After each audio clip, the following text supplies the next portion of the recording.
Dear students, a very good morning to all of you. Here Himlata ma'am is once again. Students, today I am going to continue your 11th chapter, Love Across the Salt Desert. तो आज students मैं जो chapter आपको already करवा रही थी 11th chapter, तो उसी को आगे कंटिन्यू करूँगी. So let us start from page number 95. Nizam's deficiency was notorious among his friends. He was known to have blushed at the mere mention of a girl. तो कहते हैं कि जो नज़ब जो था तो वो डेफिशिएंस था, मतलब वो काफ़ी ज़्यादा शर्मीला था. Was notorious among his friends कि उसकी जो एक मतलब शर्मीलापन जो था उसकी वजह से वो अपने फ्रेंड्स के बीच में काफ़ी ज़्यादा नोटोरियस मतलब बदनाम जैसे होता है ना किसी इंसान को कहते हैं, तो इस तरह से था. He was known to have blushed at the mere mention of a girl. अगर किसी लड़की का नाम उसके सामने लिया जाता था तो वो ब्लश हो जाता था, मतलब थोड़ा शर्मा जाता था. A strangely introverted lad with dreamy eyes, no one had ever associated with him with any act of bravado. तो कहते हैं कि वो काफ़ी ज़्यादा इंट्रोवर्ट था. इंट्रोवर्ट जो होते हैं मतलब अपने आप में ही होते हैं, कुछ होते हैं एक्सट्रोवर्ट, कुछ इंट्रोवर्ट्स होते हैं. तो इंट्रोवर्ट लैड एक लड़का था विद ड्रीमी आइज, उसकी आंखों में कुछ ड्रीम्स थे. No one had ever associated with him any act of bravo, कोई एक्ट ऑफ ब्रेवो करता था कोई भी उसके साथ एसोसिएटेड नहीं होता था. His father Aftab. अब यहाँ पे उसके फादर का नाम बताया गया है कि उसके जो फादर उनका नाम क्या था, Aftab. Would says all that my ancestors and I have acquired during 100 years, this lad will squander away, not because he is a spendthrift, but because he will be too shy to charge money for what he sells. तो उसके जो father थे उनका नाम क्या था, आफ्ताब. तो उसके फादर अक्सर उसको कहते थे कि जो मेरे एंसेस्टर्स हैं, जो मेरे पूर्वज हैं, उन्होंने और जो मैंने इतने सालों में जो मनी एक्वायर की है, जो पैसा मैंने कमाया है, तो ये जो लड़का है, ये जो लैड है, विल स्क्वेंडर, ये उसको नष्ट कर देगा, बर्बाद कर देगा. नॉट बिकॉज ही इज़ स्पेंड्रिफ्ट, ये नहीं कि वो स्पेंड्रिफ्ट था मतलब बहुत ज़्यादा खर्चीला था, but because he will be too shy to charge money for what he sells, कि अगर वो कुछ सेल करेगा, जो कुछ सेल्स करेगा, तो उसके लिए वो मनी नहीं लेगा किसी से, क्योंकि वो इतना ज़्यादा शर्मीला था, किसी से पैसे नहीं मांग सकता. अगर कुछ उसने बेचा था तो वो उससे पैसे नहीं मांग सकता था. Nazaf had crossed the run on 4 occasions earlier, though he had turned 20 only a month ago. जो नज़ब था उसने 4 बार जो रन था उसको क्रॉस किया था, मतलब 4 बार वो बॉर्डर क्रॉस कर चुका हुआ था. और even he had turn 20 only a month एगो, और 1 महीने पहले ही वो 20 ईयर्स का हुआ है. What each time he had either combined his father or what Willie, old smuggler, German, the veteran of the 100 illegal trips into Sindh. तो वो कहते हैं कि जितनी बार भी उसने बॉर्डर क्रॉस किया था तो वो किस वजह से किया था. वो कहते हैं कि वो उसने हमेशा किसके साथ किया था, अपने फादर के साथ किया था. जहाँ दैट विली, विली होता है एक मक्कार जिसे हम कहते हैं, ओल्ड स्मगलर जो स्मगलिंग करता है, ठीक है, जिसका नाम क्या था, जमन. द वेटरन जो एक्सपीरियंस्ड पर्सन था, of 100 illegal trips into a Sindh, मतलब वो काफ़ी ज़्यादा फेमस था, काफ़ी ज़्यादा एक्सपीरियंस था. वो जो जमन था वो काफ़ी ज़्यादा एक्सपीरियंस था बॉर्डर क्रॉस करने में, तो वो काफ़ी बार वो बॉर्डर क्रॉस कर चुका हुआ था. Each time they had taken tendu leaf worth about 500 rupees and sold it across the border for 1200. तो हर बार वो क्या लेके जाते थे, वो टेंडू लीफ जो होते, जो बीड़ी लीफ होते हैं, उसको ले जाते थे, जिसकी वर्थ कितनी होती थी, 500, मतलब 500 की कीमत होती थी. वो ले जाते थे बॉर्डर पर और वहाँ ये 1200 के बेचते थे.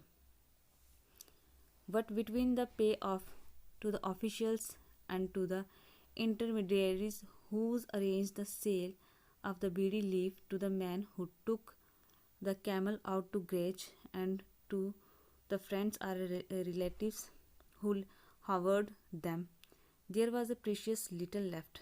तो कहते हैं कि उनको क्या करना पड़ता, जब वो वहाँ पे 1200 मतलब में बेचते थे, तो उसके बीच में कुछ ऑफिशियल्स जो होते थे, कुछ इंटरमीडिएटरी जो होते थे, मतलब जो बीच में दलाल होते हैं, कुछ ऑफिसर जो बॉर्डर क्रॉस करते थे, उनको देना पड़ता था, कुछ उनको देने पड़ते थे पैसे जिनको वो करते थे, जो उनके कैमल को बाहर ग्रेज करने के लिए, मतलब चराने के लिए ले जाते थे, उनको भी देने पड़ते थे। कुछ देने पड़ते थे जिनके घरों में वो रहते थे, मतलब हार्वर्ड जो आश्रय देते थे, उनको रहने के लिए जगह देते थे, जो फ्रेंड्स थे, रिलेटिव्स थे उनके, तो उनको भी कुछ ना कुछ देना पड़ता था। तो उनके पास कुछ फिर भी पैसे जो थे वो बच जाते थे।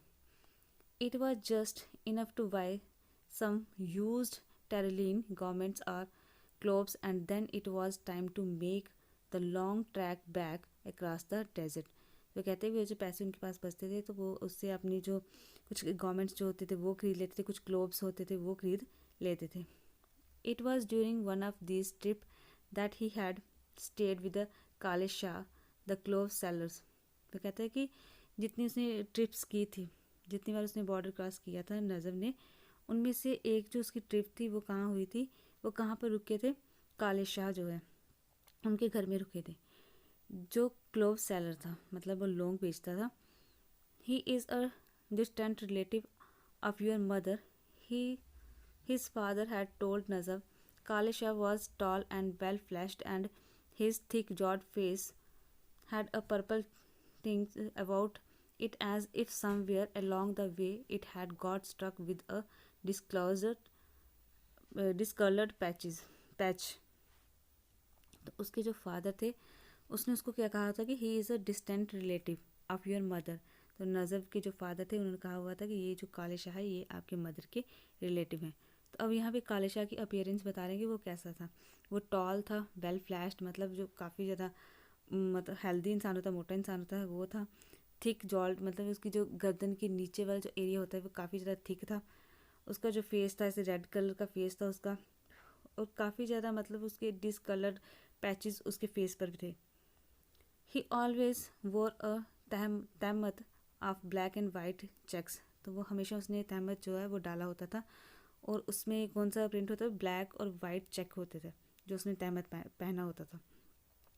Within a day, Najib discovered that the fellow was an absolute rogue who drove such a cursed bargaining that for the first times in his hearing, his father started mouthing obscenities। तो कहते हैं कि वो काफ़ी ज़्यादा क्या था, एक जो होता है ना बहुत हठी इंसान होता है, कोई अच्छी तरह से वो बार्गेनिंग करता, नहीं ऐसे नहीं है, इतना पैसा लेना। कहते हैं वो इस तरह का इंसान था, और फर्स्ट टाइम उसने अपने फादर के मुंह से सुना था उसके लिए कुछ मतलब अपशब्द जो थे वो यूज़ करते हुए, और वैसे ऑब्सेंटिटीज होती है कुछ उसके लिए अपशब्द यूज़ करने। But his daughter Fatima was a hool, with eyes so bright that they would have lit up the darkness of the underworld।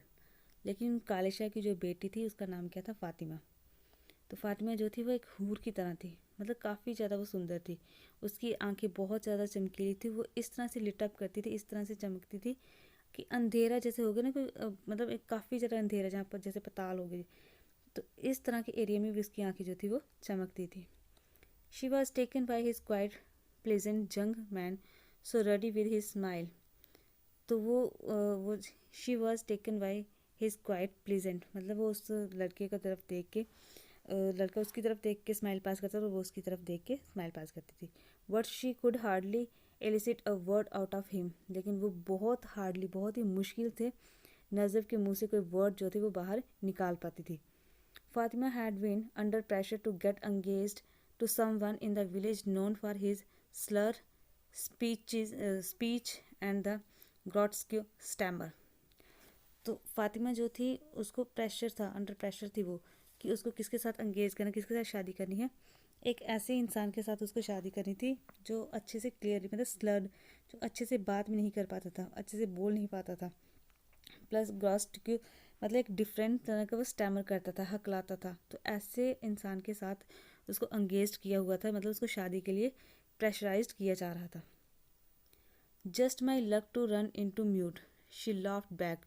अब वो हंसते हुए उसको कहती, नजब को कहती है कि देखो मेरी किस्मत, कि मेरी किस्मत में क्या है, म्यूट ही इंसान है। म्यूट मतलब जो नजब था वो भी इतना नहीं बोलता था, वो कोई कोई वर्ड्स ही मुंह से निकालता था, लेकिन जो जिसके साथ उसकी शादी करने के लिए बोल रहे थे तो वो भी अच्छे से नहीं बोल पाता था। तो वो इस चीज़ को लेकर बहुत ही हंसती थी और मजाक करती थी। And in the evening when Fatima repeated the performance and her face flooded with excitement as if she dared him to take the next step. He had flung his arms around her in a reckless, dizzy moment.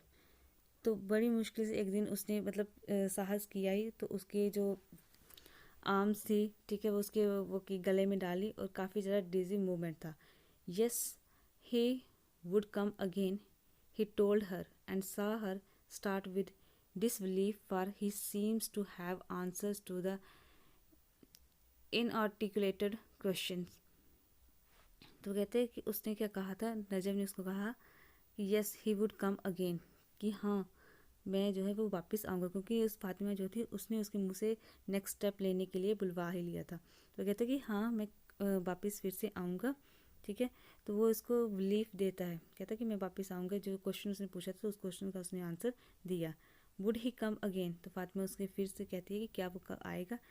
तो वहाँ पे वो क्या करता है कि वहाँ से this time he would come alone with no fathers or uncle to cramp his